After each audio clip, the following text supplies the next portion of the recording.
Good morning, everybody. You are listening to Fun in the Locker Room. It's a little past 11:30 a.m. on this Sunday morning. Get a little warmer. Get a little warmer around here. Spring is coming. It's good. It's a good time around campus. Fun in the Locker Room, your favorite sports radio show, where we have a little bit of fun in the locker room, talk about our hot takes, everything that's happening in the world of sports right now. We got a lot to talk about because we missed last week. Last week was the Final Four, and then eventually the college national championship. We'll get to that. We had Sean there in New Orleans, our reporter on the ground there. Don't forget, as always, check out our YouTube channel. We always post the recorded podcast for that. If you miss any of our takes or want to go back and see them. The Twitter's been very active. Very active. These two guys do a great job running that. We were very active during the Villanova March Madness run. NBA season. Baseball starting up again soon, so we'll get to that.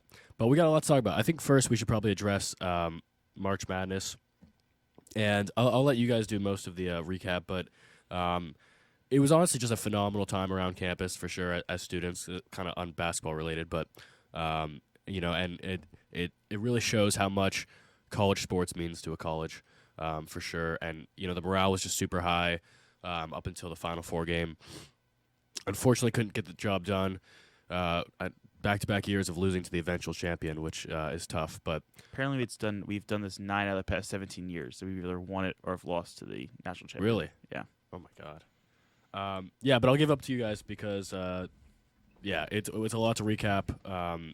Great team, great players, great energy, great coach, obviously. But you guys got it. Yeah, it's one of those games where I watched it and. Sometimes you want to say that if Justin Moore is out there, maybe we would have won the game. But Kansas shot 63% from 3. I just don't see how you win. It wasn't that Villanova was playing bad defense. Fine, Kansas got a couple wide open shots, but in general, we played really hard. We had a couple turnovers early in the game, but it wasn't our game. Kansas just shot ridiculously well, and you just can't win. Sometimes there's days where you don't have it, and it was just one of those days.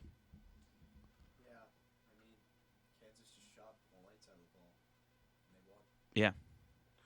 We're not going to win when we give up. How many points did we give up? Is it 80-something? Yeah. Villanova doesn't give up 80 points.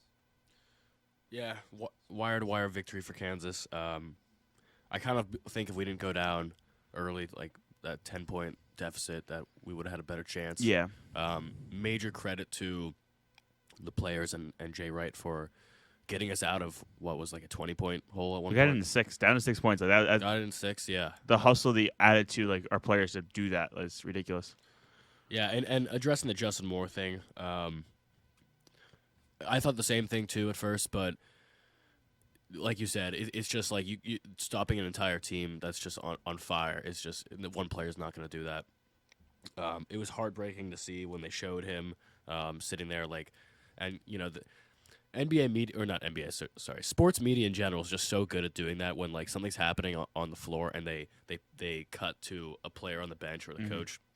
They're very good at painting narratives like that, and they did that again when whenever Kansas would go on a run or even when we went on a run and they showed Justin Moore watching, and it's just, and then I can't even imagine what it was like to see in person when Colin and Jermaine, and it was really classy emotional. for Jay to take them out, get in their moment to walk off the court, and all the Villanova fans were just on their feet clapping and applauding them because what they've done for this program, guiding them through times where people thought with Jalen Brunson and Mikal Bridges left, they thought it was over, but Colin and Jermaine led us through this new era and led us through the new transition period. And they went to another Final Four. It's ridiculous and crazy, but it's respect to all those guys. They put in a lot of effort.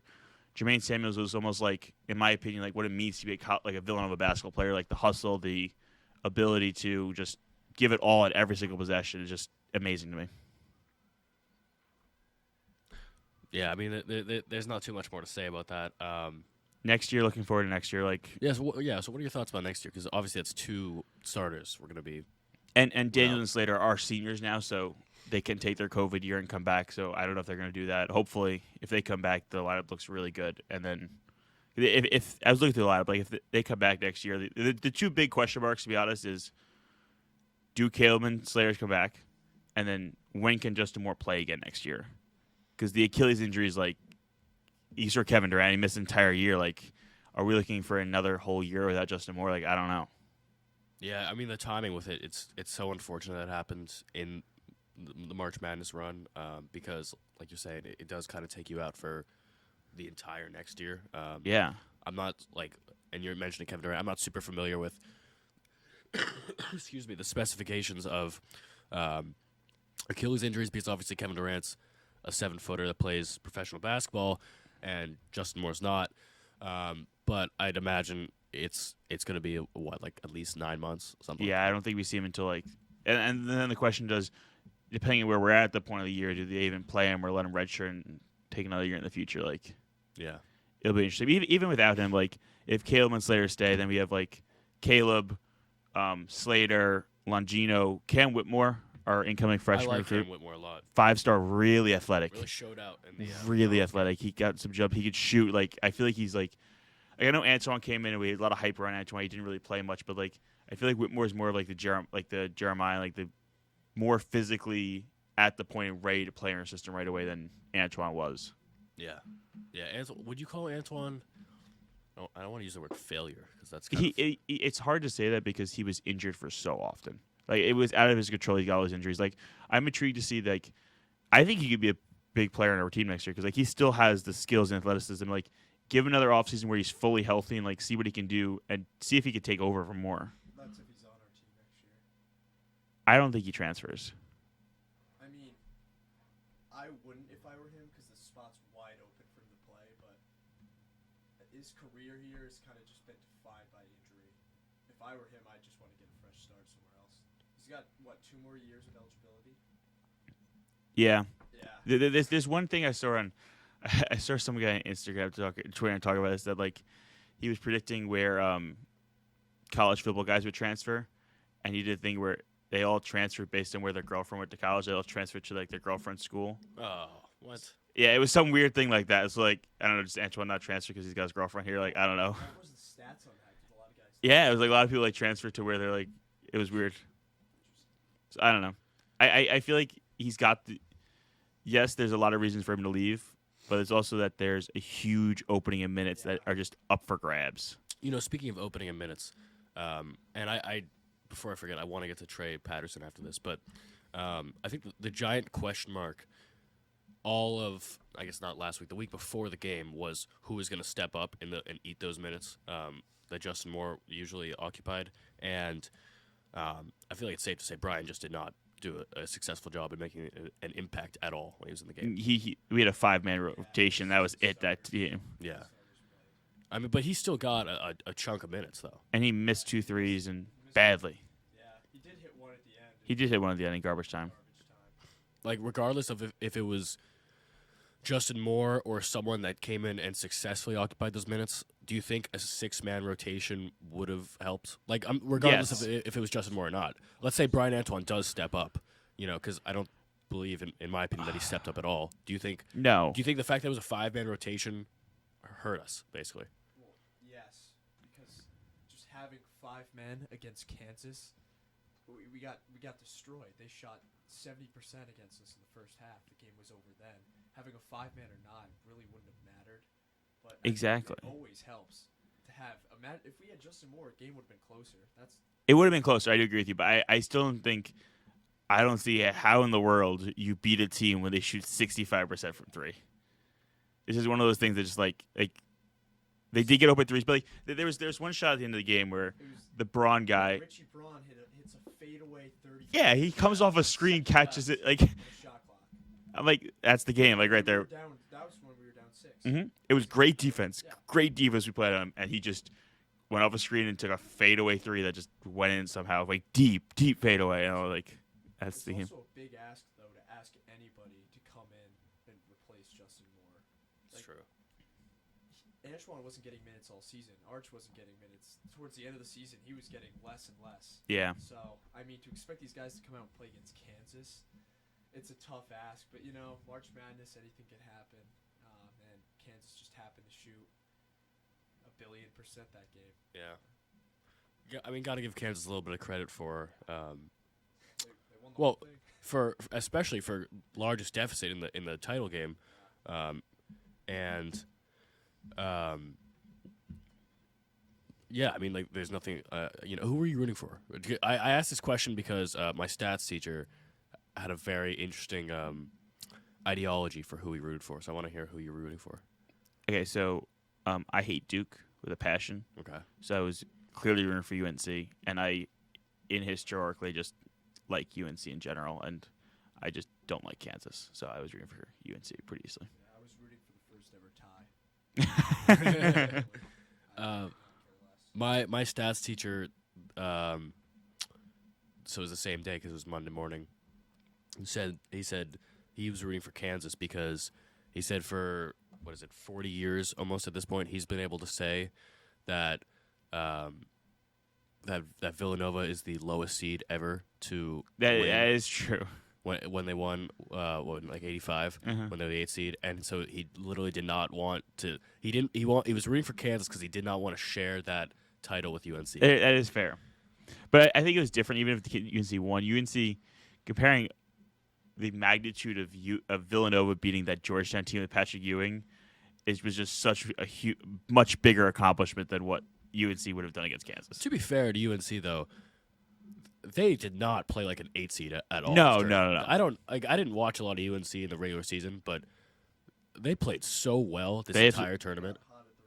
Baycott 21 rebounds against Duke. Yeah. Like, that's crazy. I'm hoping he's okay. I haven't really checked anything since the game, but I'm hoping he's okay with that ankle and everything. Yeah, it usually they showed a replay that like when he stepped on the court literally like bounced up, like the court broke when he hurt his ankle. Like there's a video of like slow motion of the court breaking when he hurt his ankle. Slightly breaking. Yeah, Oh my god.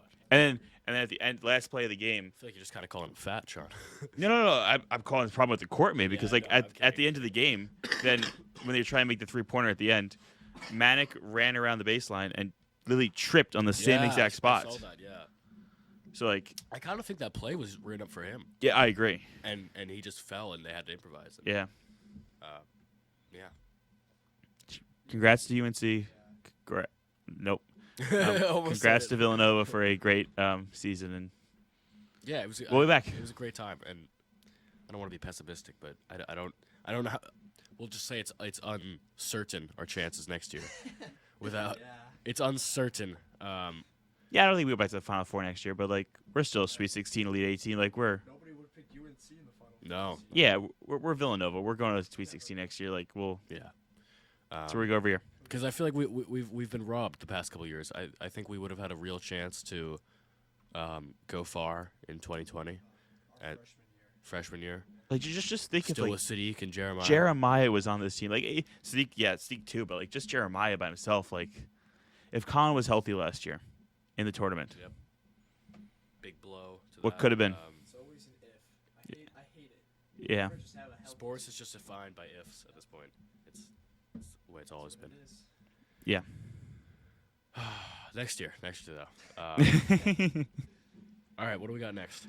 Let's go to some NFL. We got a little couple updates. Bobby Wagner Yeah. signing with the Rams. He was quite adamant about how that signing with the Rams and playing the Seahawks twice every year was like a big reason why he wanted to sign there. He does not seem too happy with the organization. I've heard that before. That was the Richard Sherman ideology for signing with the Niners when he left. It is interesting to me. I feel like that the Seahawks, I guess, for one way or the other, just when their guys leave, they're not happy about the way they leave. Yeah, they haven't, and for what I believe is normally a pretty stand-up organization, and a players' organization too, because they do. I feel like as in the Pete Carroll era, they've done a great job at being known as like a players' organization, because you have Richard Sherman and. Even like there was a lot of talks Colin Kaepernick, who are very outspoken guys and very opinionated, and I think they do normally a very good job at doing that, at fostering that and allowing people to be who they want to be. That being said, a lot of, like you're saying, a lot of players leaving. I mean, back at in the day, the Earl Thomas, the way he left was just terrible. Flipping off the sideline as he was getting carted off because, and that's not how I would have handled that situation, but I understand why he did it. He wanted guaranteed money that we weren't willing to give because he was slowing down. He wasn't playing as well. He was still like premier safety in the league, and he basically enlisted some trust in the organization that he was going to get his money. Held out, didn't get his money, and then exactly what you don't want to happen happens, and he breaks his leg. And he's never been the same. And he's not even on a team anymore, or on any team. And then Richard Sherman happens, and it's been tough to watch the last couple of years, especially when the Legion of Boom was just assembling, and they kind of blamed the organization for caring more about Russell Wilson than the guys who kind of like got them to that Super Bowl. And then Bobby Wagner was probably my favorite Seahawk for a very long time, and it was like I don't care too much that he signed to the Rams because I know we're not going to be good. If we're going to be good, then I'd be pissed. But I'm surprised it took him this long to get signed. I'll say that. I don't know how the Rams had that much money to be able to throw at him. It's a decent contract too. Yeah, it's a big. It's not like a veteran's minimum. It's a big contract. It's 4 years, like $40 million at least, I think. Yeah, I don't know why people are talking about this enough. It's a good contract, great player. Team just won the Super Bowl, and they just got arguably Best middle linebacker in the league. Yeah, I was gonna say conservatively, I was gonna say top 5, but great middle linebacker. Yeah. Amazing, all pro. An anchor to your defense, like he's like your leader. He's your person. He can run the defense. Like, you need that guy. How do they have this much money? I don't The know. Rams get everybody. It's not fair. The Rams really do get everybody. I'm not sure how that happens. You think Pete Carroll stays through it? Or when are they going to fire him? Because I really didn't like that a week before Russell Wilson was traded. Pete Carroll said, "We're never going to trade this guy." There's something going on there that just I don't know. I think he goes higher up than Pete Carroll, to be honest. Yeah, There's obviously it's a John Schneider type thing. There's obviously front office isn't talking to the coach. Yeah. Coaches, nah. Which is weird because I feel like Pete Carroll's been very involved throughout his time. Addressing that question, I don't know. If you had asked me before the Russell Wilson trade, because there were still talks about it, like when are they going to fire Pete Carroll, probably would have said no. But I don't know if he wants to go through this whole process again. Why he's still there? I don't know if he even wants to be there. Just take your money and leave. Because he literally rebuilt this whole team, and it's a lot to ask to do it all over again. It really is. How old is he? Oh God, oldest in the 60 league. something. The only reason in my mind that he hasn't left yet is if there was really the disconnect with the GM and he did not know Russell Wilson was going to be traded, and now at this point after Wilson got traded, he didn't want to screw over the Seahawks and just leave them without a head coach after all the head coaches got signed. Is my only way. They just kind of front office. If Pete Carroll didn't know Russ was going to get traded, front office. That's terrible. Because he's left with just a sorry team now. Yeah. Yeah, this team is. He's still got some pieces, but still, just traded away your quarterback. Your forever quarterback, and your coach said that was never going to happen. But okay, I'm not denying that there might be some disconnect, but we've all seen in sports they say a guy's not going to get traded and he gets traded. It happens all the time. Doesn't make it excusable, but I don't know. I don't think it's really gonna hit me that we've traded away Russell Wilson until first game of the season, first snap, I see Drew Lock throw a pick. What about Gino? Gino's a free agent right now. Bring Gino back, please. Do you think they try to draft somebody in the draft? I don't know. I really liked what I saw. I'm not a college football guy really, but I liked what I saw from Malik Willis's pro day. Yeah. But a lot of people are saying that we got the 9th pick from the Broncos. They're saying that's way too high to take him there. It is way too high to take him there, but if you think he's your quarterback, then you take him wherever you need. I think what they're gonna, at least what the mocks are saying, they're gonna take an offensive lineman, which is great. It's what we should have been doing years ago, and then ride it out with Drew Lock this year, see what he does, and then apparently the QB class next year is supposed to be pretty good. That's what the Giants are doing too. There you go. We're in this together now. Oh yeah. You and me. Mm-hmm. The Giants have two. We have the 5th pick and the 7th pick this year. So I think we're looking at It's pretty solid. Wow. offensive lineman and a defensive end. Like, just get people. Yeah. We- That's really good draft We capital. have no. Dave Gettleman is the worst general manager in the history of sports. Not only did the Giants do nothing in his tenure, but he left us with 0 salary cap room. We have the worst salary cap situation in the NFL, and we are terrible. And there's not a single person on the team that I would anticipate being part of our future. And we have Not a single one. Andrew Thomas, our left tackle, is it. What about Saquon?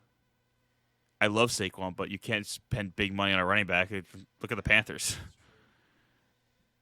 Like, it was just ridiculous. Like, the Bills organization has come in and taken us over. Thanks, Bills organization. But, like, they literally just spent this entire offseason just trying to clear as much cap as possible to set us up for next year. So, give me another tough season. 4 years of tough Giants football in college. Are we going to be sitting here next year and you're going to be explaining the No. what was it? The No. Giants' The path to the playoffs, wasn't that? No. Hilarious. I hope Brian Dable comes in and could, like, make Daniel Jones a better quarterback. Because, like, truthfully, I would love if Daniel Jones has an amazing season, like, has a Josh Allen breakout season. Because he just hasn't been given the weapons around him in the past, and he's been given 2 lousy head coaches. But, like, there's no expectations. I have nothing. It's kind of sad that Buffalo is now New York's team, or has been for a while now. Oh, yeah. Oof. It just doesn't sit right with me. The Bills now have the expectation to win the Super Bowl because Yeah. they signed a huge contract for Stephon Diggs. Yeah, big contract. And then, I And guess, Von Miller. They just got Von I Miller really too. understand that one, the Von Miller one. What Von do you Miller under- to what the do you Bills? understand about it? How much money and how long that contract. that is true. I agree with you on that one. But that's just besides the point. The Bills are going to be good. I think they're going to cakewalk that division next year. Yes, we can go to The Finns. the AFC East. Like, we know that we talked about last week about the Tyreek Hill and the Finns, but the Patriots have no wide receivers. Devontae Parker is their number one. That is their number one wide receiver. Like, what have they done? I feel like the Patriots this offseason, like, everybody in the AFC has gotten better, and they've just stayed the same. I mean, I think they overperformed heavily. Oh, yeah. I like Mac Jones, but he's not insane. He's a serviceable quarterback that maybe could improve, but I don't think Mac Jones is, like, a world beater. System. Really? After one season? System You're just gonna QB. He's a system QB. I mean, anybody that plays in He That's true. if at Will and Woody, I would compare Mac Jones to Mark Sanchez. Okay, that. Oh, that's No, so that's not mean. terrible. I know Mark Sanchez had the greatest playoff run of all time. He in his first 2 Mark Sanchez years, 2 of his first 3 years, he went to the AFC Championship game twice because the defense around was really good and he just did what he had to do. And I think Mac Jones is a very similar quarterback to that. Yeah, but the Jets also at that time they had some pretty nice weapons on offense too. They did. Pats don't have that. That is true. Plus, but, like come on, Mark Sanchez is defined by fumbling off the guy's butt. I understand he had a big downhill afterwards, but his first 2 years were just system quarterback with a good defense and playing good in big situations. Like, Unless you really hate someone, you should never compare them to Mark Sanchez. Yeah, that was really mean, Yeah, Sean. that wasn't nice. I have more respect for Mark Sanchez, I think, than most people do. I think he did what he had to do. Greatest playoff run of all time. Isn't he's the butt fumble guy, right? Yeah. But he's the only guy to beat Tom Brady and Peyton Manning in the same playoffs. Go Jets. Go Jets, baby. All right, we're gonna cut to some commercials, and then we are going to come back with some more NFL. I think we got to get into some NBA as well. But stick around, fun in the locker room. Don't go anywhere. We'll be back in just a little bit.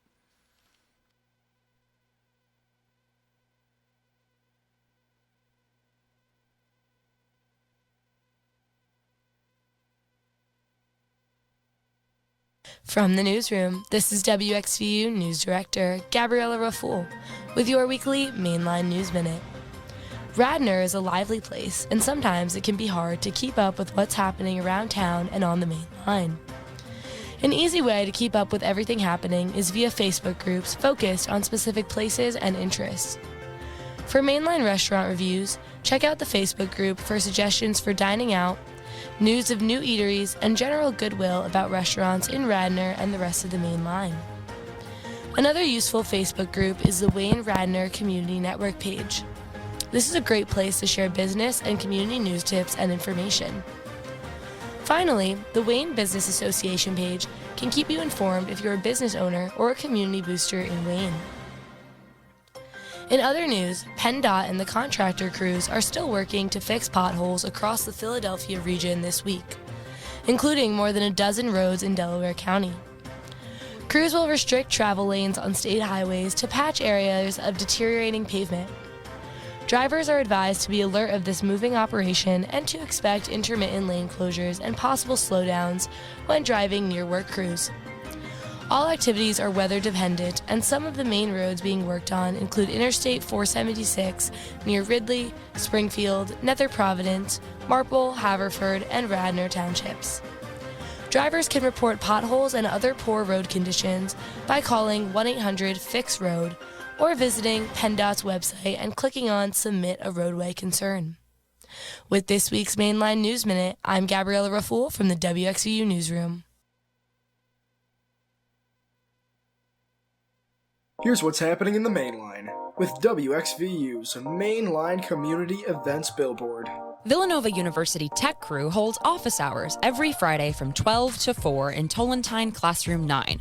Office hours are open to everyone. Both current VUTC members and students interested in joining are encouraged to drop by.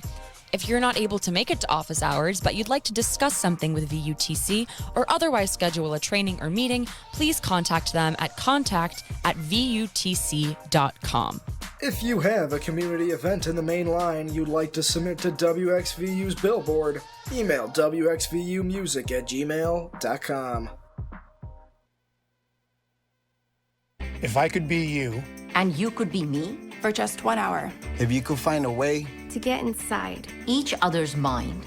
Walk a mile in my shoes. Walk a mile in my shoes. Walk a mile in my shoes. We've all felt left out, and for some, that feeling lasts more than a moment.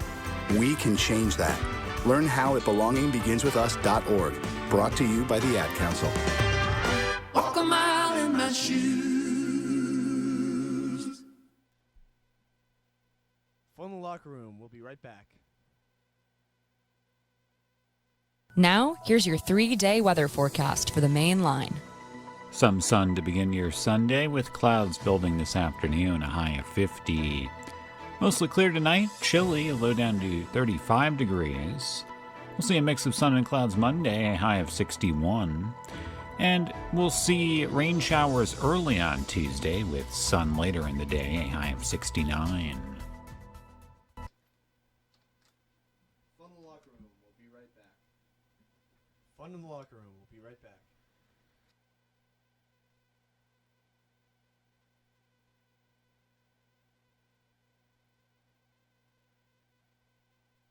Villanova University's WXVU Villanova. Online at wxvu.villanova.edu, on air at 89.1 on your FM dial, or stream us anytime, anywhere on the Radio FX app. This is Father Peter, and you're listening to V89.1, The Roar.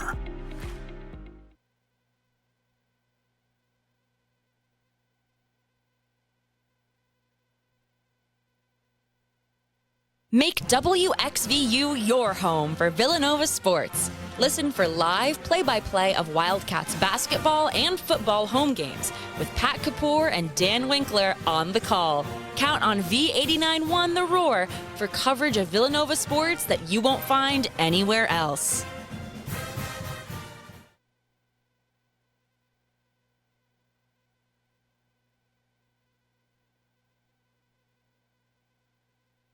We're your home for play-by-play of Villanova Wildcats basketball home games. You're listening to V89.1 The Roar.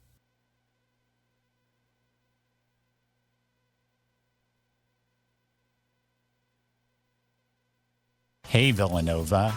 Nova Hacks is a 2-day event beginning Saturday, April 23rd, where students from all backgrounds can engage in creative software projects with meals, prizes, opportunities for career networking through our sponsors, and much more.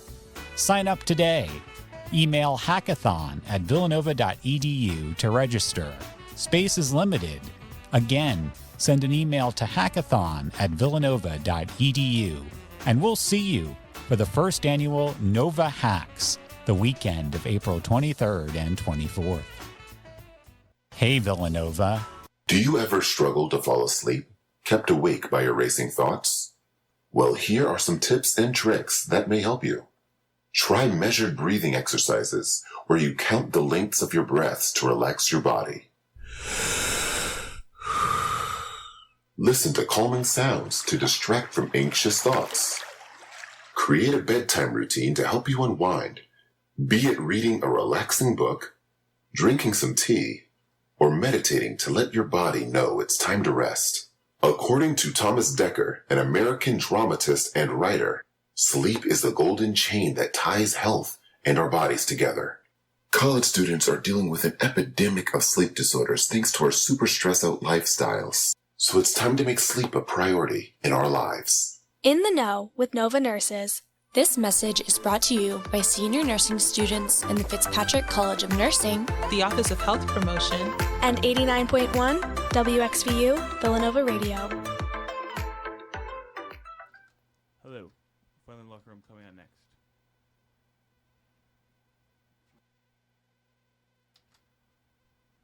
Do you unmute them all? Fun in the Locker Room coming on next. Fun in the Locker Room coming on next. Hey Villanova, this is a reminder to please get tested for COVID-19 if you feel sick. It only takes a few minutes and could potentially save lives. Your individual effort to get tested will benefit everyone. Remember, you are doing this for the greater good. In the Know with Nova Nurses. This message is brought to you by senior nursing students in the Fitzpatrick College of Nursing, the Office of Health Promotion, and 89.1 WXVU Villanova Radio. From the newsroom, this is WXVU News Director Gabriella Rafool with your weekly Mainline News Minute. Radnor is a lively place, and sometimes it can be hard to keep up with what's happening around town and on the main line. An easy way to keep up with everything happening is via Facebook groups focused on specific places and interests. For mainline restaurant reviews, check out the Facebook group for suggestions for dining out, news of new eateries, and general goodwill about restaurants in Radnor and the rest of the main line. Another useful Facebook group is the Wayne Radnor Community Network page. This is a great place to share business and community news tips and information. Finally, the Wayne Business Association page can keep you informed if you're a business owner or a community booster in Wayne. In other news, PennDOT and the contractor crews are still working to fix potholes across the Philadelphia region this week, including more than a dozen roads in Delaware County. Crews will restrict travel lanes on state highways to patch areas of deteriorating pavement. Drivers are advised to be alert of this moving operation and to expect intermittent lane closures and possible slowdowns when driving near work crews. All activities are weather dependent, and some of the main roads being worked on include Interstate 476 near Ridley, Springfield, Nether Providence, Marple, Haverford, and Radnor townships. Drivers can report potholes and other poor road conditions by calling 1-800-FIX-ROAD or visiting PennDOT's website and clicking on Submit a Roadway Concern. With this week's Mainline News Minute, I'm Gabriella Rafool from the WXVU Newsroom. This is Fun in the Locker Room coming on next. Fun in the Locker Room coming on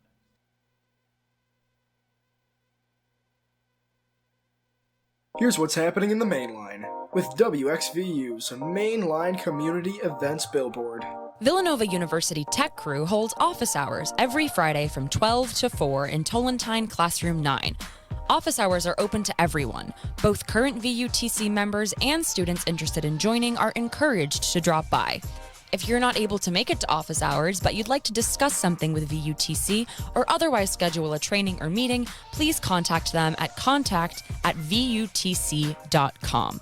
If you have a community event in the main line you'd like to submit to WXVU's billboard, email wxvumusic@gmail.com. If I could be you. And you could be me? For just... Now, here's your 3-day weather forecast for the main line. Some sun to begin your Sunday with clouds building this afternoon, a high of 50. Mostly clear tonight, chilly, a low down to 35 degrees. We'll see a mix of sun and clouds Monday, a high of 61. And we'll see rain showers early on Tuesday with sun later in the day, a high of 69. Hi, this is Jerry Dobson. Villanova University's WXVU Villanova. Online at wxvu.villanova.edu, on air at 89.1 on your FM dial, or stream us anytime, anywhere on the Radio FX app. This is Father Peter, and you're listening to the 89.1 The Roar. Welcome back to Fun in the Locker Room. You're listening to 89.1 FM, WXVU, Villanova Student Radio. Just cover a little bit of NFL. We might get back to NFL, but I know these guys want to talk about MLB. Opening day just happened, right? I'm trying to get into baseball this year. I have a fantasy baseball team now, so really, yeah, for real. But as always, I'm gonna let you guys get the floor. Somebody come sit here. It's up to you guys.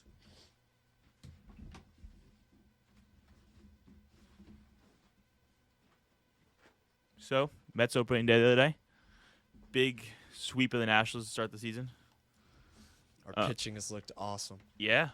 I like Tyler McGill. Like, he had to come in. He wasn't supposed to be starting the game, but opening day starter. He shoved. Yeah. He absolutely shoved. Yeah. He gave us 5-6 innings, did his job. But that's all we ask for from our pitchers. Mm-hmm. 5 or 6 innings, and hopefully the bullpen does not explode. And Bassett, again, pitched incredible yesterday. Mm-hmm. I am very excited for this season. And to be fair, it's the Nationals, so you can't get too excited. But but still, it's looking good. The Mets scored with runners on base with 2 God. outs. They scored with 2 outs. I never thought timely it would hitting. Never thought it would happen. McNeil got a homer yesterday. Oh my God, Pete Alonso, absolute moonshot. Probably touched the sun or the moon. And the bat flip, like I don't know, the bat flip got me crazy. Twirl, yeah, that is so cool. There's a lot to be excited about for this team. Yeah, it really is. Hitting's going well. Personally, we got hit 4 times in the first 2 games, and I loved how Buck Showalter was the first person out of that dugout after he got hit, after Lindor got landed in the face, and how everybody stood up. This team just has a togetherness. Like I saw something about like Eduardo Escobar, like he took them all out. Took them all to Fogo de Chao, like 70 people, 70 guys. Like I don't know. This team feels like it's a little different. It feels different. It does. It feels like for the first time in years, we have a competent manager who just knows baseball. Like what's that like? It really is incredible. And yesterday they interviewed Bassett after his phenomenal pitching outing, and they were asking him after he got down on Soto 3-0, came back, struck him out. They asked him like what he was thinking. He said, "I don't care who you are at the plate. I don't care if you're the best hitter in the world like Soto might be. I'm going to come after you." Yeah. And that's the mentality that I like. I like the Mets having that mentality. It's Not a come get 'em. soft. Yeah. We're not soft. We're going to be dogs this year. We're going to be dogs. We're taking pitches to the face. Oh my God. Bloody lips. I'm glad Lindor's okay. Did he Yeah. play yesterday? And he played yesterday. Okay, cool. Yeah, he did. And Pete took one to the face. McCann took 2. Got hit twice already. When- How we like? Yeah, when your catcher gets plunked twice, I don't like that And at they all. stood up for him. Yeah. Disappointing no punches are thrown. It's a Always, different team. always Right now, level of punches thrown during some of Right these now, brawls. Sean McNeil leading the team. He went 6 for 13. these past 3 Wow. games. So he talked about he had a little Love slump that. last year, but he might be back. And I'm going to say this now: Starling Marte is going to be the most underrated signing this whole offseason. Mm-hmm. 4 RBIs. He's leading the Mets in RBIs, and he's looked incredible. Well, I saw a stat. I think it was Mark Tanya has been on base more in these past 3 games than Conforto was on all of July. You serious? Yeah. So bad of a July Conforto had. Like, I love Conforto, and he's a free agent, so I'm not sure where he'll end up signing. But like, these guys are just, I like him. We actually have guys in the outfield this year who like know how to play defense. Yeah, we had So Kanye was playing center in the first game. And then played left. Then played left. Jankowski, the guy who, I don't know where he was last, but he was on the Padres at some point. Travis Jankowski. He looked incredible yesterday. Yeah. He was the center fielder. I mean, I like this. I like that we have guys on the bench that can play a little too. It's nice. Of course, we have Louis. Marte's good in the field. Yeah. Is Dom Smith still around? He played first yesterday. Okay. Yeah. I was surprised he didn't DH opening day, because JD. I think they're gonna try and split Pete and Dom DHing. Okay, that makes more sense. It's nice to DH because it gives these guys a day off. But Pete looked really good defensively the first day. He had a good split thing. I don't know. I don't mind Pete at first. No, everybody. I mean, I'm just looking at the team stats right now. The only guy that is under 200 batting average, and this is through 3 games, so it doesn't really matter, is James McCann. Yeah. One guy. I'm okay with that. So that's incredible. Lindor's also got his swagger back, which I love. Yeah, Lindor's been looking really good.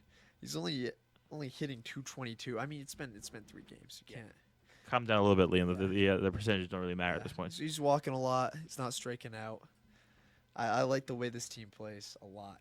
And the bullpen played well. Yeah. Pitched well. I mean, they're not pitching to very tough guys besides maybe Juan Soto. Josh Bell had that home run, but pitching-wise, our starters have been looking really, really good. We're going to have another big early season test coming up when we play the Phillies this week. Yeah, well, you know how it goes with the Mets. We're the best team ever in April. It was a TikTok. It was like, have you heard the thing make a plan, do the thing? It was like, make a plan, win opening day, be the best team in April. Everybody gets hurt, miss the playoffs. Yeah, that's going to be our key. That happens every year. So we're already struggling with injuries. What we need to do is keep people healthy. Actually, we play the Nationals again tonight. We got a 4-game series. 4-game series, nice. We can start up 4-0. We'll take that. Carrasco's pitching tonight. That's nice. I'm going to be happy to see how he plays. I'm excited. And then Walker starts on Monday against the Phillies. So that will complete the first full cycle rotation. So it's looking good. I like Tyler McGill. Obviously, he's not Jacob deGrom, but until deGrom is back, he can work. Oh yeah, he can. Yeah. Ooh, big game next Tuesday. McGill or Wheeler coming back to going to that game. Really? Yeah. I so excited. I love Zach Wheeler, but not anymore. He left us, but I liked him when he was on the Mets. Yeah, he was incredible. Still don't understand why we just let him walk, but it was before we had Uncle Stevie, who will not let Jacob deGrom do the same thing. It's very true. Yeah. So very true. Other news other than the Mets, little Yankee news. Yankees Red Sox, big series. But Aaron Judge had a big contract negotiations the offseason, said he wouldn't negotiate during the regular season. He was offered I think it was 7 years, $32 million a year. They threw him a bag. He was going to be the second highest paid annually behind Trout in the MLB, and he turned it down.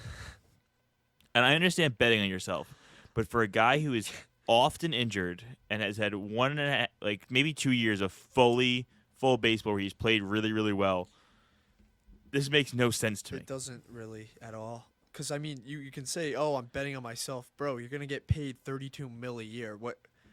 Can you gamble anymore? Yeah. Is there any more? And I understand, fine, go play in Seattle. Maybe you'll get, $33 million a year. But, think of the endorsements and, the opportunities. Playing in New York. Playing as a Yankee, he would have been the captain. I think they would have given him the captain status. I think at some point in his career, where he's going, he could have been a Yankee captain. And to be able to say that, it's just...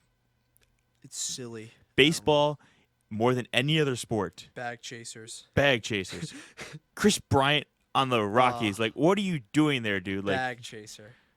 There's so many of them. So many of them. John Carlos. Whatever. If you don't want to win baseball and you just want to take your nice, pretty paycheck and go home and complain about the owners taking too much money, fine, exactly. Just destroy the sport. But, I don't know. Show a little heart. Yeah, you got all the guys down in Texas that aren't going to do anything this season. They have their bags for the next couple of years. Yeah. It's just, I don't know. Winning isn't valued as much as it was. Wanting to play on a good team isn't valued as much. And you think of the opposite to the NBA, and the NBA guys are trying to team up and do all their things, win championships, they want to win. It does not care in the MLB. They're whatever, We'll go to the ballpark. We'll hit some baseballs. Yeah, we'll have there's a reason why it's a dying sport. I hate Yeah. to say it, but and it starts with you could say it starts with Manfred. You say this at the top, but a large part's on the players. Yeah, a lot of it is. I mean, they've cultivated this. They don't market sort themselves. of, They don't do anything to themselves. Like they're. I swear, Mike Trout could walk down the street in New York or even L.A. and I don't think many people would recognize him. No, probably not. And he's the best player in baseball by far. Like, we could put one of the best baseball players of all time. Like, it's sad. It really is sad. Yeah. I guess we got some other news around the league. The Guardians still haven't won a game, so that's kind of upsetting. New team, new franchise in Cleveland, winless so far. We look in our division. I'm kind of worried this year about the Phillies and the Braves. They're going to be good. In the Central, we got the Cards going with their last ride. Yachty, Pujols is back. I love that. Pulling for him this year.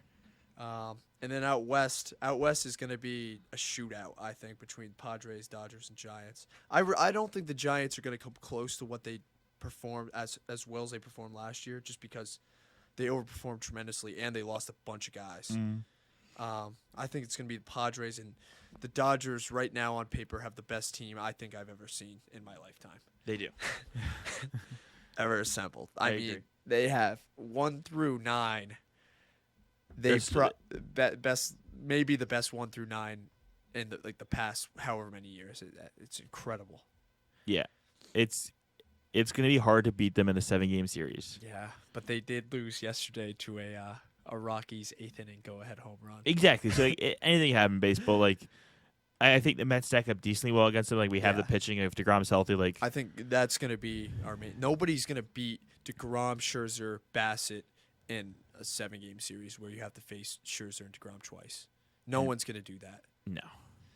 And you think about, like, that's going to be if that is the NLCS, that will be an amazing NLCS. Yeah. I think the winner of that probably wins the World Series. I think the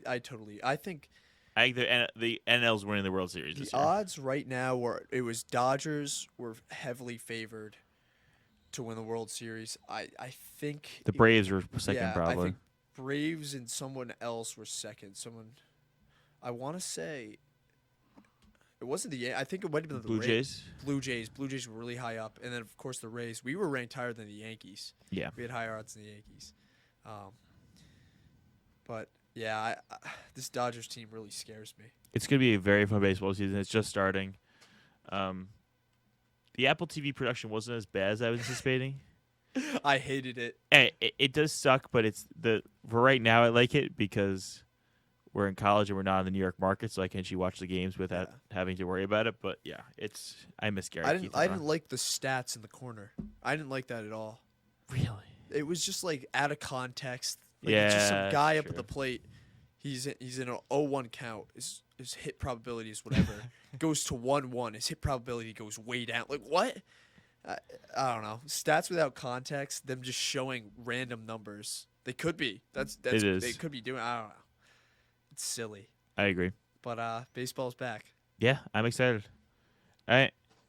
Sure, you want to get back over here and we can discuss some NBA? We got playoff talks. Yes.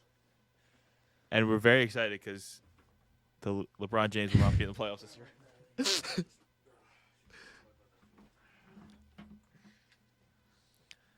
Yeah. So maybe get started on some playoff matchups. Yeah, there's some good ones this year. We have first off the Celtics tonight. I will hope the Celtics lose tonight to the Grizzlies, because looking at the playoff matchups, if the Celtics fall to the 4 seed, that means first round we play the Raptors. Raptors are a good team, but we can beat the Raptors. Second round we play the Heat. We avoid the Bucks, Sixers, or Nets until the conference championship game. Like that's ideal. That really is. So you guys just gonna tank tonight then? I hope so. Like, give Jason Tatum another day off. Like, he's in a knee injury. I think it's creeping up on him. A load management. Especially because, like, Robert Williams is not coming back until at least halfway through the second round. So, like, if we can get through the first 2 rounds and have him back and healthy for, like, a championship series against either. It could be the Bucks, Sixers, Nets. Any version of those three teams, I think, could be there. Like, that'd be really nice. But you're not disappointed to play the Bulls, are you?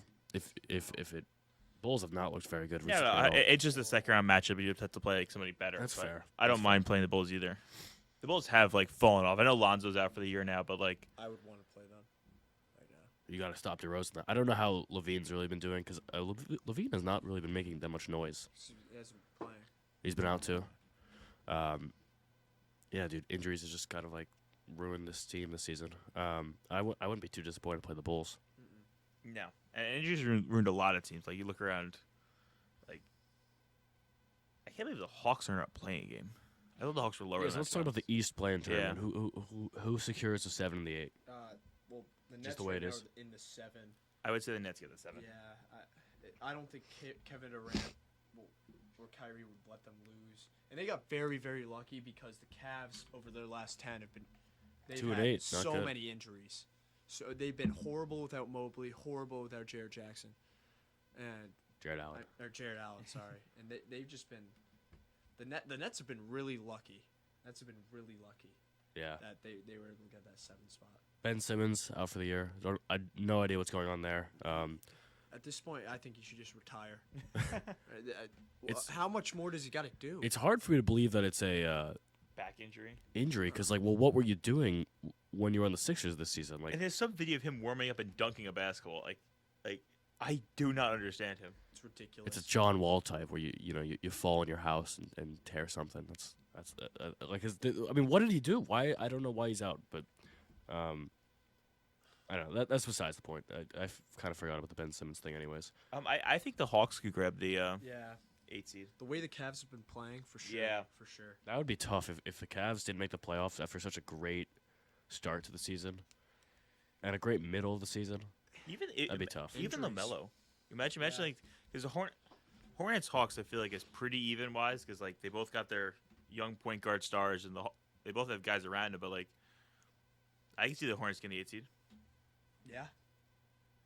Hornets, last night just blew out the Bulls. Looked really good. LaMelo's been looking so good in year 2.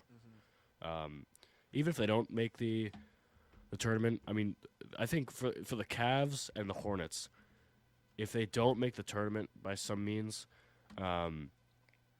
these have been successful seasons for sure. Yeah. Very foundational building blocks. But on the opposite side, if the Hawks don't make it, this has been a huge failure. Oh yeah. Yeah. Well, they've been trying to climb out of the hole that they put themselves in at the beginning of the season, the entire season. But they kind of have to make it now. It's tough to see that that team went to the conference finals last year. And now they're ridiculous.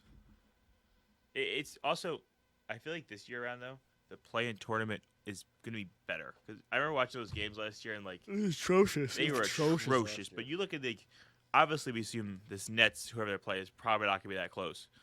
But like Hawks Hornets are going to be close. I think whoever wins that play, the Cavs will be a close game. Like I think we actually have some good playing games. The play-in actually I don't want to. I'm not gonna continuously just call the Heat garbage, but the Hawks versus the Heat. I mean, that's not a gimme series. I still think the Heat are a better team, but matching up 1-8, that's not an easy matchup for the Heat to play. Bucks Nets first round would be exciting to watch. Like, That'd it be a lot of actually fun. matters this year. Bucks Nets a lot of fun. Other than that, in the East, like maybe Celtics Bulls would be a little interesting, but like I think the only really good first round matchup we're getting from the East is Bucks Nets. Yeah, that's gonna be very interesting. If KD loses this series, or excuse me, when he does, what stain is this on his legacy? Stain is the wrong word because I would say the Bucks are a better team. No, but they're the Nets. They have Kyrie. Yeah, but the Bucks are a better team with more well constructed. Going into the season, the Nets should have won. But James Harden in all situations, this guy's a diva of the world. It's Kevin Durant, man. I do think the Nets. This is his team now. Yes, it is his team, and yes, it would look bad for him. But he's also been injured. A lot. I mean, everybody's been injured. True. The Bulls have missed a combined however many games, 100-something games with their starters. They're in the 6th. I do think it's a stand Kevin Durant's legacy, But it's not the biggest stain. There's been bigger stains. Exactly. Their stars have missed 82 games. They're the number 1 seed. Yeah, but the Nets are going to they'll be back. Kevin Durant signed for 4 years, so he'll be there for a while. Until he forces his way out. Until he forces his way out. We'll talk about that later. Let's switch over to the Western Conference. The Suns. This record, they said the win record for most. It's amazing. Wins in Suns history. Yeah, amazing. They're not being talked about enough either. Amazing team. I mean, we've said this before. Amazing team. Yeah, they have guys who fit their roles, but they also have superstars. Shout out to the Grizzlies too. Yeah. Grizzlies. I feel like a lot of people, myself included, were like, you know, this might be the regular season success. Then we'll see what happens in the playoffs. And like that very well. I'm very intrigued to see what they do. But I don't know if the numbers have been updated. But they're 20-2 without Ja. That's ridiculous. That's actually ridiculous. Yeah, it is insane. That first round matchup between them and the T-Wolves is going to be insane. Yeah. I'm so excited. Ja versus Ant. Oh my baby. gosh. Yeah, I don't think I like the Grizzlies, and I know that 22 instead is a stat there, but I don't think I will fully believe in the Grizzlies' like playoff success until they beat a team. Yeah, That's they fair. have- they That's have to fair. win around. They're unproven. They haven't. Yeah, they they're haven't proved unproven. That's fair. But I do think they're really good. And I do think they could do it. And just up and down this Western Conference, so like Mavs Jazz. Jazz. That's Warriors. Hey, Nuggets. Mavs could jump the Warriors today. Without Luka. No, Luka's playing. They rescinded his 16th technical. There you go. Why? How did they do that? Because there was a stupid technical. Because it wasn't a technical. It's because the NBA refs go on power trips. He is I love Luka, but he is a baby on the court. I mean, he just complains because he doesn't get calls. and Yeah, gets he taxed. complains all the time. Yeah. All good players do that. Yeah, he gets fouled every time he drives. But his face, he looks like he's gonna cry when he's like whining about these things. He doesn't get the Harden and Embiid treatment. That's why. No, he does not. Yeah. The Sixers can. One last thing on the Suns though. Their away record is better than every single team in the NBA. That's home ridiculous. record. Wow. Every single team. Is anybody going to beat them this playoffs? No. I would choose them to make it out of the West. Yeah. If you were to take the odds, Truett, would you bet the Suns or the Field to win the championship? We don't endorse that. We don't endorse gambling. Yeah. But Suns or the Field to win the championship. That's a good question. I feel like the odds on that are going to be a lot. They're going to be construed towards the Suns a lot lower than you'd think. Maybe like plus 100 for the Suns, maybe. No, plus 105. The Suns would be like plus 200. I don't know, in that dude. bet. Who realistically out of the West they're not losing? Yeah, unless you know you're gonna make fun of me for this, but if Steph Curry is healthy, I knew where this is going. But if Steph Curry is healthy, I think they're the only team who can give them trouble. Yeah, but Klay Thompson just isn't Klay Thompson. No, anymore. but like if Steph Curry is healthy, maybe the Warriors get some trouble. They wouldn't play till the conference finals anyway. So Jordan Poole would have to average 35. What? Draymond would have to be the second coming of Scottie Pippen. Yeah, but Not being- I would put the Suns to win the West. Quick side note: shout out Colin Hanley trying to convince me Jordan Poole's the best player in basketball the other day. I mean, he does have a bag. No, he's a good player. He's a good player. He had sorry, excuse my language. He had a terrible rookie season. Jordan Poole. Is Jordan Poole better than Michael Jordan? Yes, Could absolutely. Could be. And better than LeBron too in that. Could be. I mean, obvious. But like, I really think that the Suns are gonna win the West. But can they beat like a Bucks team or a Nets team or a? I think they beat the Sixers. I'd say. Yeah. Easily. Yep. I think the matchup versus everybody besides Giannis very. Is it going to be a rematch? Yeah. It could Oh, be. God. It easily could be. I think it most likely going to be. Yeah. Unless I could see the Celtics making some noise. I could. But if I was Celtics, I would not want to play the Suns. Actually, if I were any team, I wouldn't want to play the Suns. Yeah, but I feel like the Celtics also match up pretty well against the Suns. Yeah, you can't guard Booker. Like Smart can guard Booker, or Jaylen Brown can guard Booker. Yeah. Jaylen Brown's a good defender. Like Jaylen Brown, like Chris Paul smart on Chris Paul. Like we have guys who can match up well there. So you guys just have. It depends when Robert Williams comes back. But Robert Williams will be back by then. then. He'll be back by that point. So I don't know. I think we could do that. Is he going to be back second round? Yeah. Perfect. Yeah. MCL meniscus injury is a lot quicker recovery time than these other injuries. So around. if you guys drop down to the 4, that's what you want? You want to drop to the 4? Yeah. Raptors, Heat, and then one of those 3. There you go. That is very ideal. Yeah. Well, since we got through a couple bit of this thing, I guess we have to talk about the Lakers real quick. Just the fact that they it's true. Actually, the fact that they didn't make the playoffs, like it's been a disappointing season for them. It's pathetic. They had a worse record than the Knicks, the Wizards, the Pelicans, and the Spurs. They are the Los Angeles Lakers. How does that happen? How does that happen?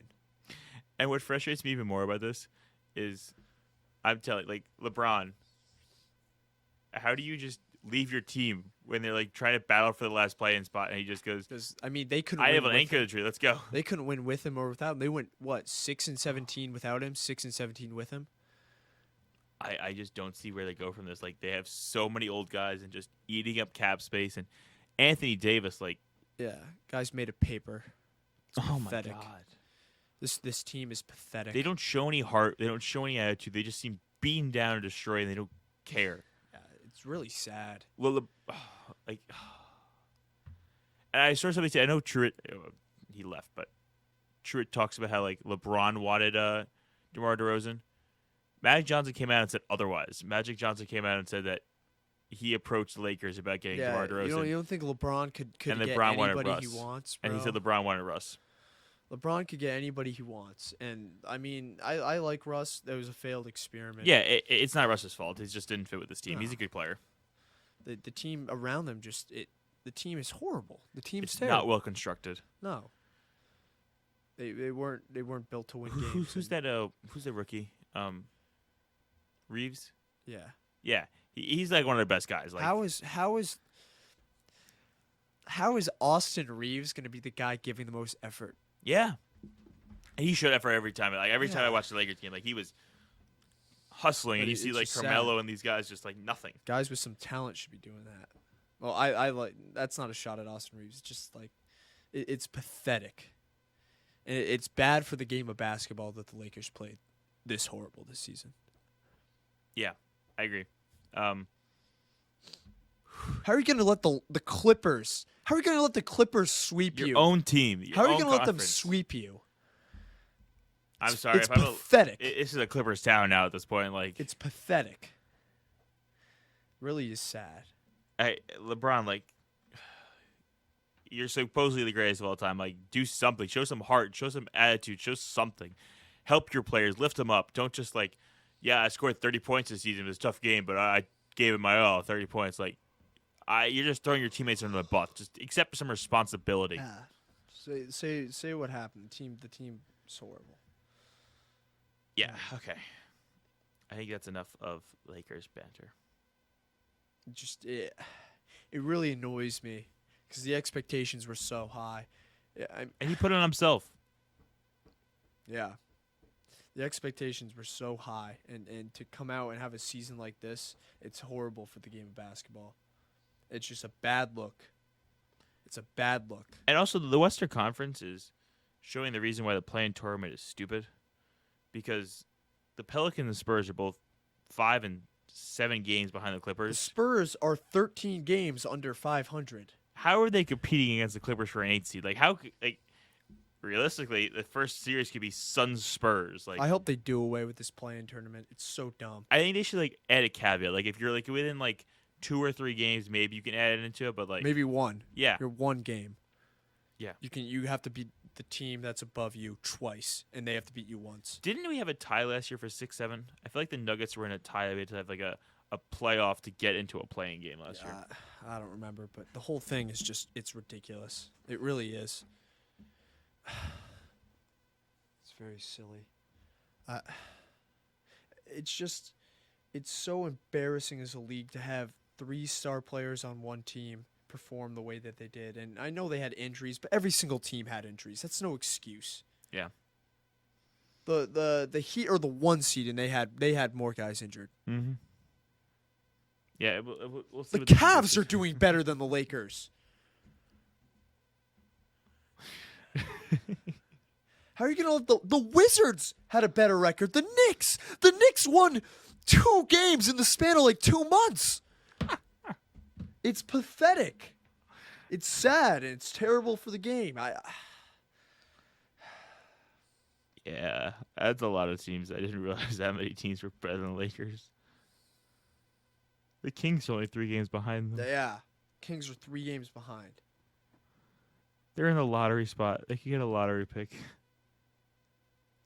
Question is though, they're gonna get. They'll have a top 10 pick, I right? don't think they have their pick. They don't have their pick this year. They don't have it. I'm almost positive they don't. Who has the Lakers pick? I don't think they do.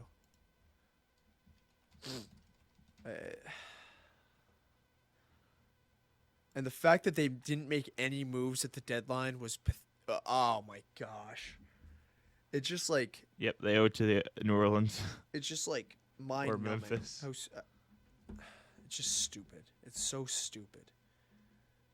It's so frustrating because you have a team with guys on it with so much talent, and They don't have that first round pick. I was gonna joke with like Paolo Banchero's playing with LeBron. He just destroyed the guy. Like I don't understand how any young guy would ever want to play with LeBron or go join this team. yeah, and their best player, best role player Malik Monk, who signed for Vet Min, is not going to be on the team anymore. No, he's going to get it back somewhere else. Mm-hmm. He should have gone on bag last year. I'm not sure why he didn't. Anthony Davis, guy made a paper. We'll see how long he lasts. He's supposed to be in his prime, by the way. Anthony Davis is supposed to be in his prime. He might be the softest basketball player in the league. It's pathetic. If this is what prime looks like for AD, I'm afraid to see what the downfall is. He hasn't played. Frank Vogel. Gone. Yeah. Very happy. Horrible coach. And I mean, AD played 40 games this season. This was supposed to be the year where he took the reins from LeBron and said, I'm gonna go out, play incredible. This is gonna be my team, and he hurt all year. Like, literally, it's pathetic. Yeah. I don't have much more to say. Yeah, I don't have anything else to say on this. It really angers me. It really does. Yeah. Is Truitt coming back or? Yeah. So I guess to talk about other news in the NBA.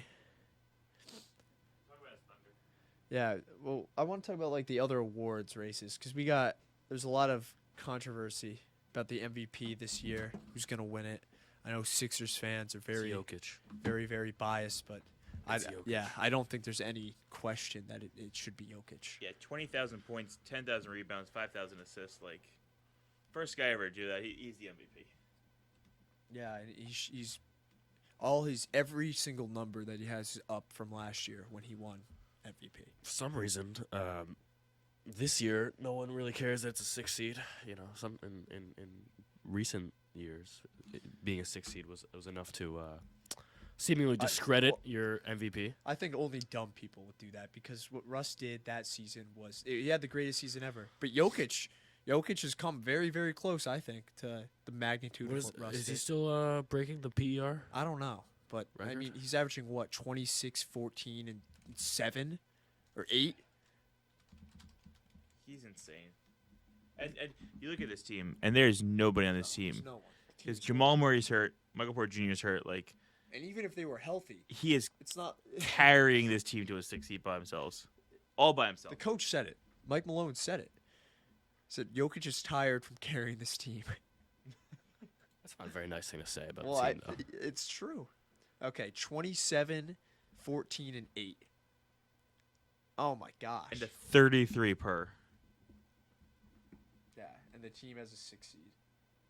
I feel bad for. I mean, this is just such a stacked race. Like you take out any of these guys, you take out Jokic, and I feel like Giannis could win it. You take out Embiid and Jokic.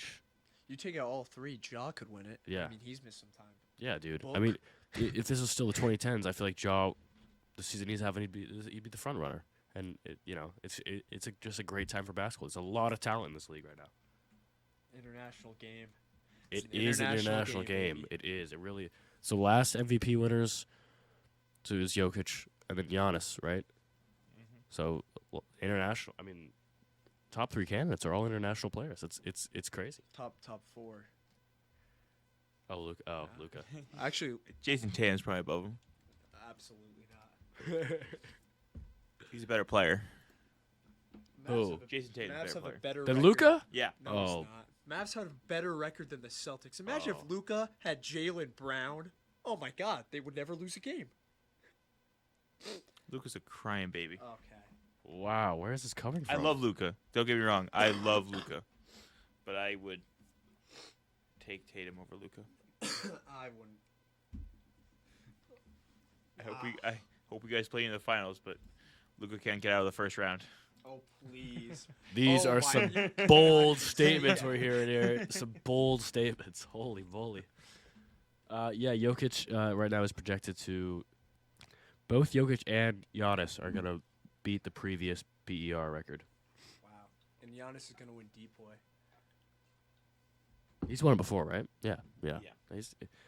He's only like what 27 maybe, and his resume is already stacked. It's ridiculous, dude. Yeah, he could retire tomorrow and be a Hall of Famer. Oh, easily. 100% agree. Do you think he'll finish as a top 10 player in NBA history? Yeah. Yeah. He's got to get some more rings. I feel like if he retired with 1 ring. Yeah, no, and I think you will. He can win this year. Yeah. We get a rematch easily. I think's gonna happen. I'd be intrigued to see what the Suns can do in a rematch. But you just don't want to play Giannis in the playoffs either, because if he gets in that mindset where he's gonna take over, nobody can stop him. Can you guess? Here's a little trivia of my own. Can you guess who previously had the PER record? It's somebody like current. Oh, it was Will. Wow. Okay. Is that just a pure guess, or you know that? I knew that. Oh, okay. And then Giannis 2 years ago was 2nd place. Wow. So that's pretty cool for him. Yeah, a lot of Wilt on this list. Wow. It's crazy to think that this slug of a Serbian dude is just Yeah. pooping on everybody. Yeah, isn't that wild that's like basketball is just so interesting like that. You don't even need to be like a LeBron James build or a there's people like Luka. There's Luka and Jokic who 10 years ago if I saw them I'd probably be like, no, these guys are not going to play professional basketball. They're tall and that's it. And then Jokic and they come out here dominating it. It's just crazy. It's kind of like that you've definitely seen the graphic I'm talking about when it shows DK versus Rodrigo Blankenship. Mhm. It's like these two guys play the same sport. Yeah, It's kind of like that a little bit here. It's wild. And there's like I feel like just foreign guys in general are just going through it because like you look at like Zach Gideon what he's doing for like Australian basketball players. Because like there's a lot of Australian basketball players coming through the league who are like the Zach Gideon archetype, which are really interesting to me. It's big of a foreign guys right now. Yeah, it's becoming a foreign league, and I mean the number of like you're saying, the number of prospects is just kind of crazy, especially the ones coming out of Australia. We were talking about the other day who's the 7'2". Victor Wanyama. Yeah, who's supposed to be absurd. Yeah. Oh, he's yeah. Next year's draft. Well, to be honest, I think Victor Wanyama is like where he gets drafted will a lot depend on how Chet does in the NBA this year. Yeah, that's very true. I can't wait for the Thunder to draft him.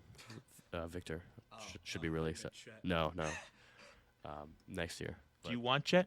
No, I don't want Chet at all. You want Paulo or Jabari? Yeah, I would want Paolo.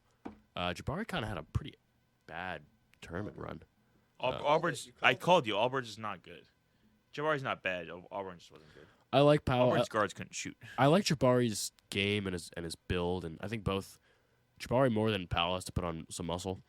I'd be fine with either of them. I don't like a lot of the. I'm seeing a lot of mock drafts saying the Thunder are going to take Jaden Ivey, which why would you do that? Makes no. I mean, they're just saying like they're in a position where you got to take best player available, which I completely disagree with. Have their 2 guards. Yeah, that's assuming like That's like a Sixers thing. It's a very much a Sixers thing. Like I don't think Sam Presti would do that.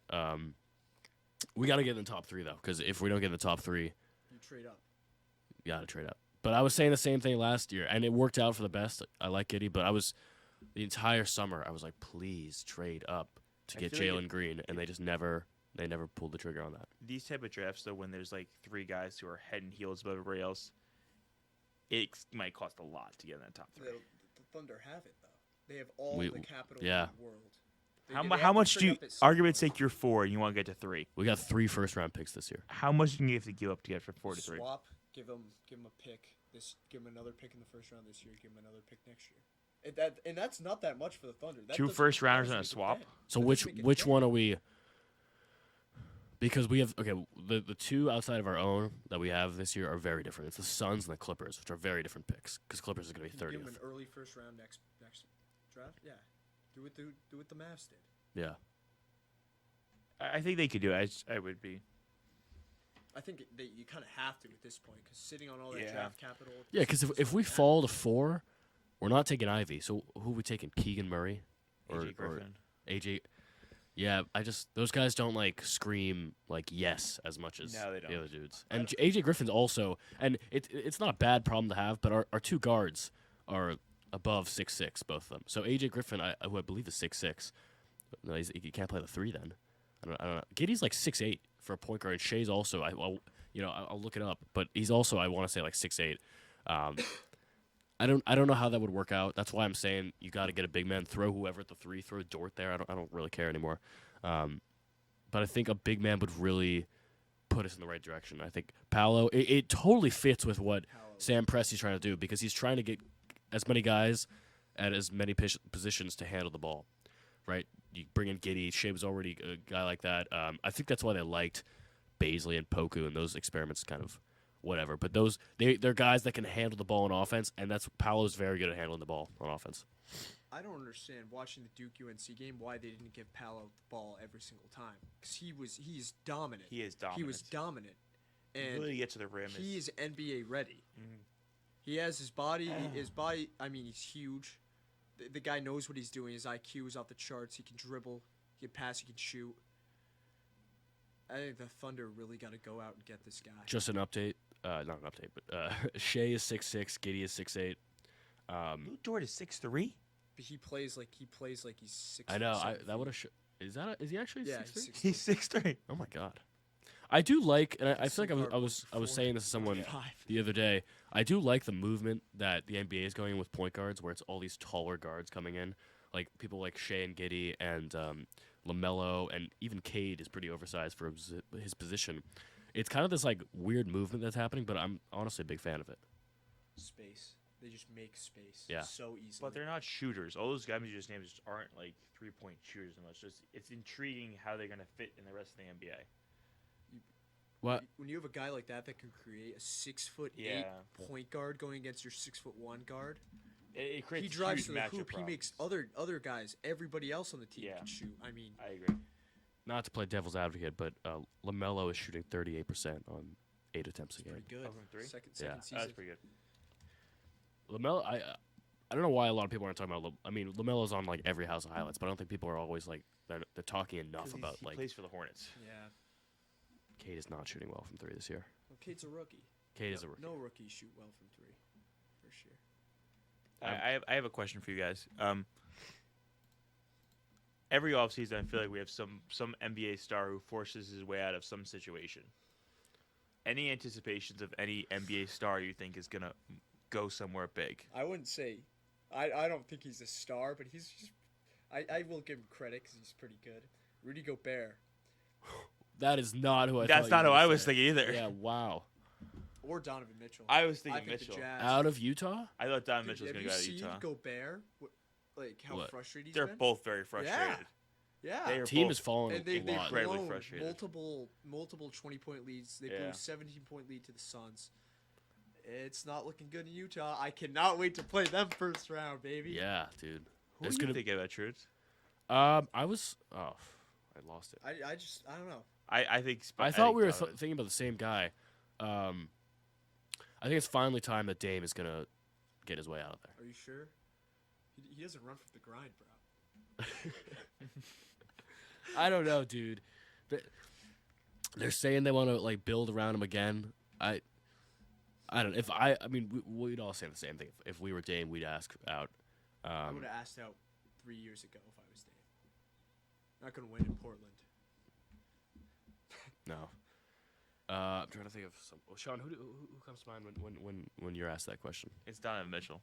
Yeah. I think Donovan Mitchell's gone. Somebody on the Jazz. I think the Jazz are gonna blow it up this offseason. I think they should. I think they started that when they got rid of Ingles, and I think it's gonna be a blow up. Yeah. How do you trade away your guy like that, Joe Ingles? Yeah. Another guy that preaches loyalty. What about Bradley Beal? Is he getting out there soon? He is so forgotten about. I forgot about him. He had a terrible season. He had a really bad year. That's what happens when you don't play with Russ. What did he average last year? 30. Yeah. He had a great season. It's because he got shut down after the deadline, so not like. Oh jeez. Not like early in the season, but like still he hasn't played in like I want to say like 30 games. Oh, They shut him down for a while. Do you think Zion leaves? No. That they haven't done that experiment yet.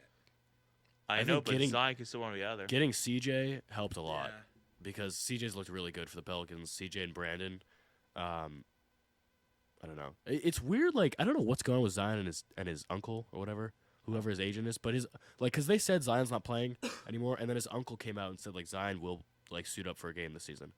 Well, kind of a little late to be doing that, and not too many opportunities. Did you see him and Ja talking after the game the other day? No. Zion looked huge. Like bad huge or good? Bad. Well, as somebody who's been to New Orleans, I can understand how he's eaten a lot of food and got on that.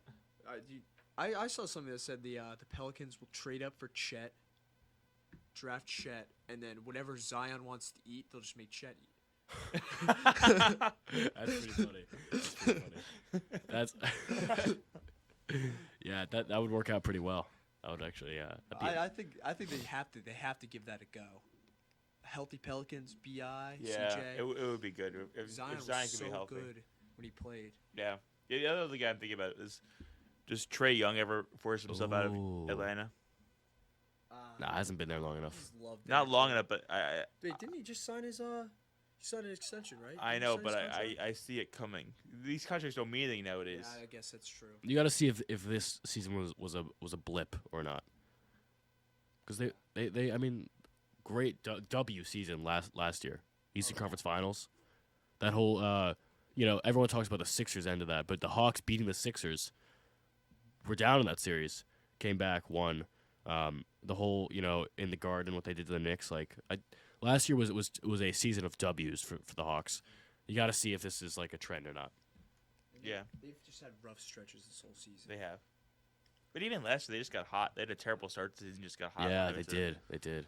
I honestly thought it might happen again this year because such an abysmal start. I feel bad for them because they're 7-3 in their last 10. Playing the Knicks last year in the playoffs really helped them. Oh yeah. Beat the brakes off some team that shouldn't be there. My last big question, and I can give you a trivia question today, but argument's sake, just a hypothetical, the Sixers lose in the second round. This year? This year. Okay. Is James Harden back? Yeah. You give James Harden everything because you figure. Does James Harden want to be back? You can't lose 2 years in a row, James Harden and Embiid, right? You can't. It can't be possible. He can't say. He can't say he doesn't want to be back after what he did to get there. That would be a terrible look. That would ruin his entire reputation. I mean, it's already gone. He doesn't have a reputation. It is already fragile. Yeah. Yeah. Okay. So playing I mean, we can chalk the Raptors up as being a win for them. That series. Maybe it'll go like 6. Raptors just beat them. And they don't have Thibault. Thibault can't play in Toronto. Oh, yeah, that's right. He's not vaccinated. That is kind of a weird home court advantage for the Raptors. The Celtics get there too. I'm not sure who the Celtics are not. Like, Tatum and Brown are both vaccinated, so I'm not sure who on the Celtics isn't. It's Jaylen Brown and Al Horford. Oh, really? Yeah. Never mind. I want to win some. That was honestly just seeing the face that you just made. It's like, oh, a little bit of panic there. It's such a non-basketball factor. I don't know. It's whatever. Poor Kyrie. Yeah, but he's playing now. Yeah, but like the whole season. Yeah, that's another thing. When you were talking about Durant, I mean, Kyrie was a part-time player. Hey, sometimes you gotta force your teammates to do stuff. Did you hear the April Fool's joke that they played on Kyrie Irving? Yeah, I heard about that. Sean, did you hear about that? I did. Burn down his house. No, we're joking. That didn't happen. That's not fake news. It's a play on. I don't even know if I want to get into it.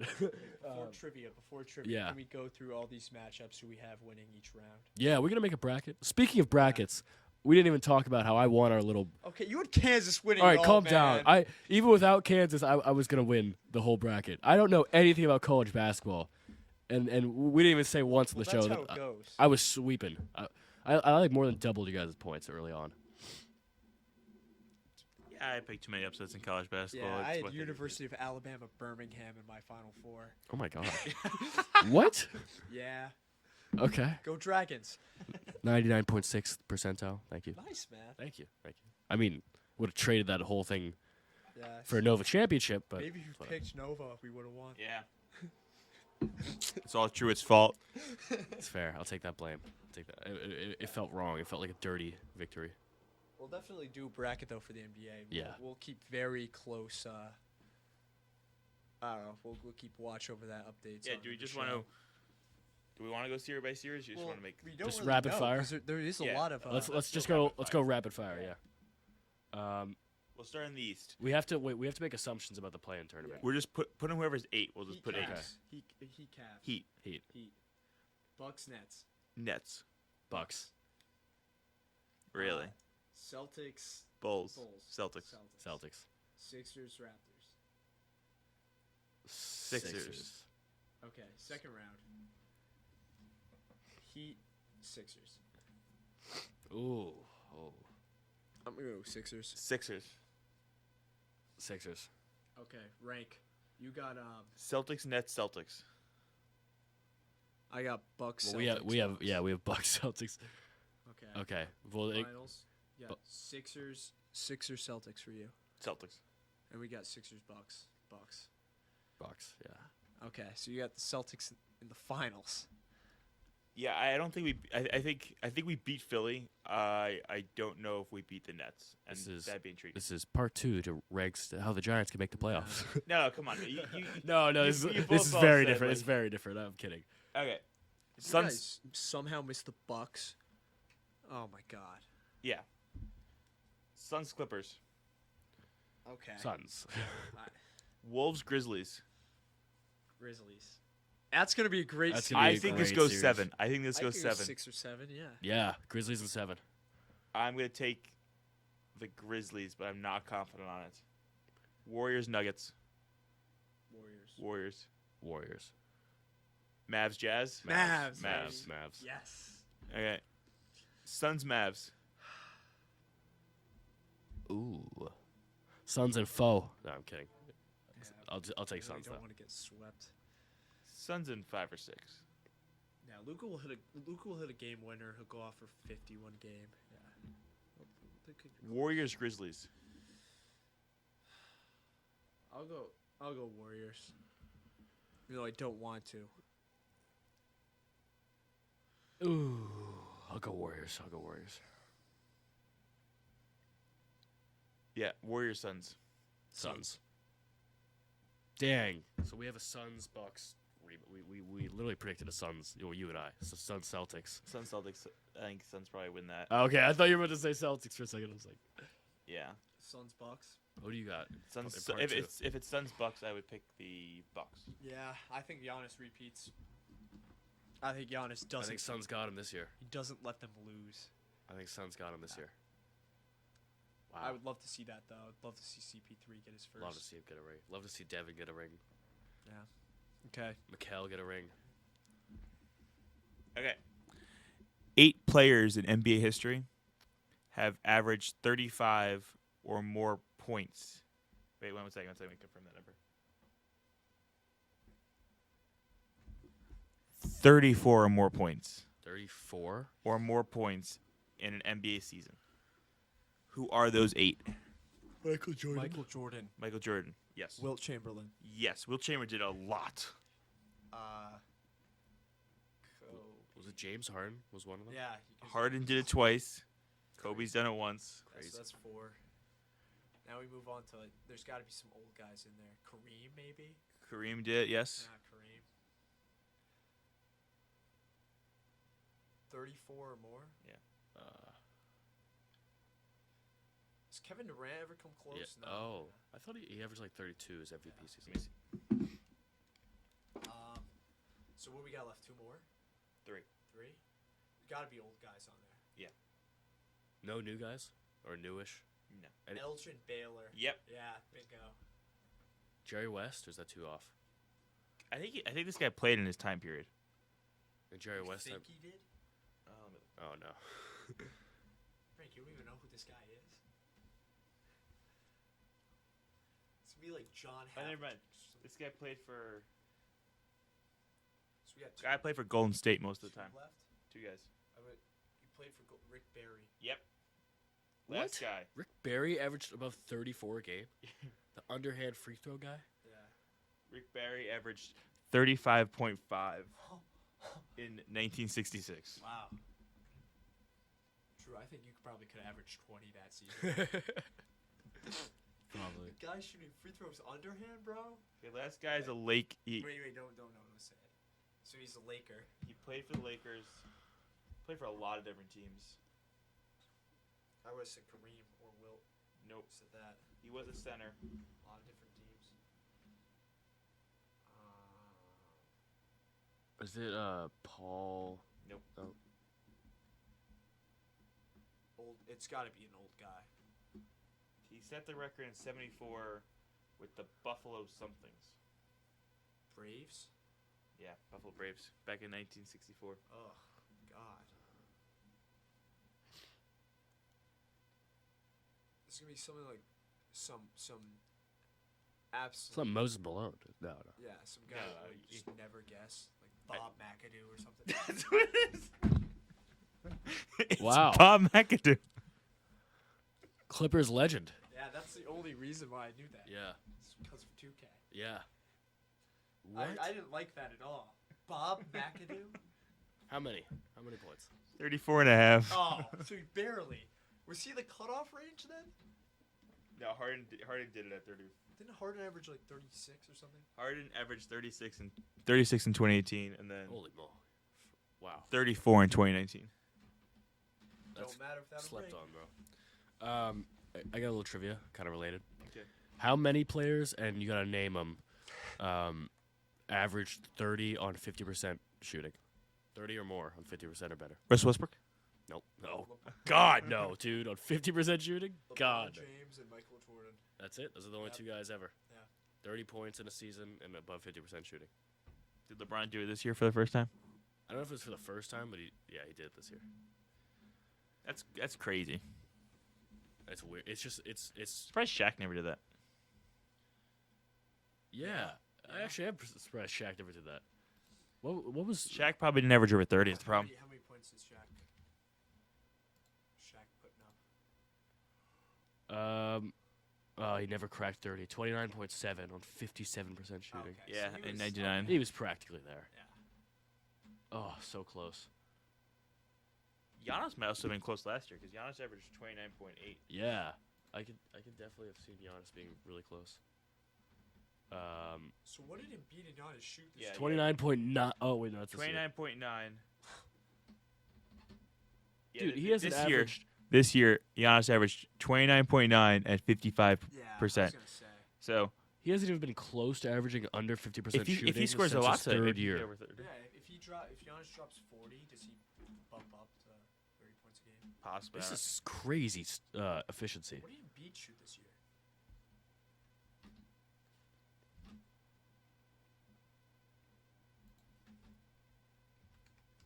Imagine if Giannis got the Embiid foul call type of treatment. He'd probably average 50 a game. Embiid shot 49. Oh, so he's right there too. 30 points per game, 49%. So there's a lot of guys teetering that edge. So if Embiid goes off against the Pistons tonight for 50 and on really Actually, good shooting. he's shooting 49.9%. Oh, yeah, so when he goes off against the Pistons, He could easily get there tonight. Yeah. Okay, how many times did Michael Jordan do it? 3, 4. 6. Close. More? 5. LeBron? Problem is LeBron hasn't cracked 30 too many times. He's cracked 30. No, 48%, 48%. How many times has he cracked 30? 3 times. Oh, that's it? It's the youngest player and the oldest player now to ever average 30. I think this is his first year. Yeah, first year, 30 on 50 on above 50. It's crazy. It's wild. All right. Any more trivia? Anybody? No. Anybody got anything? We kind of just went into this trivia tangent. I really liked it though. Yeah. Well, off next week. No Loved more it. show. Loved it. Oh, we are off. So next week is Easter. Mhm.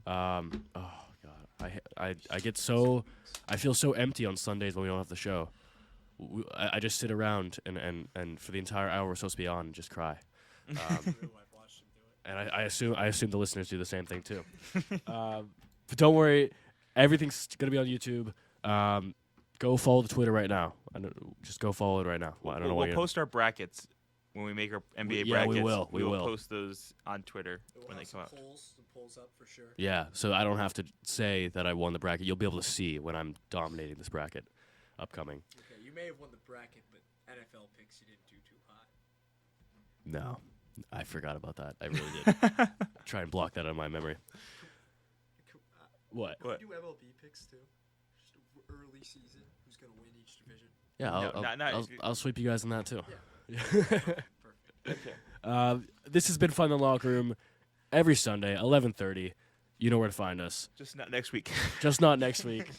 We'll see you guys next time.